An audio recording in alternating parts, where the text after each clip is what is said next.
Yan, so hello everyone, it's me again, Kuya Daniel.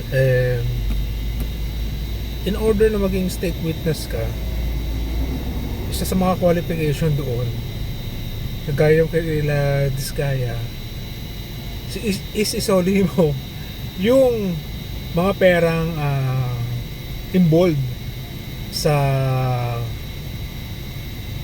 maanomalyang government project na yan, yung mga DPWH flood control project na yan, di ba?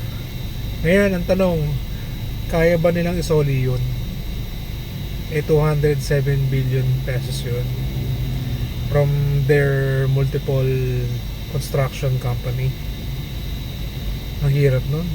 And sabi nila nasa 11, tama ba 11 figures? Pag 6 figures, 1 million, 10 million, 100 million. O basta yun.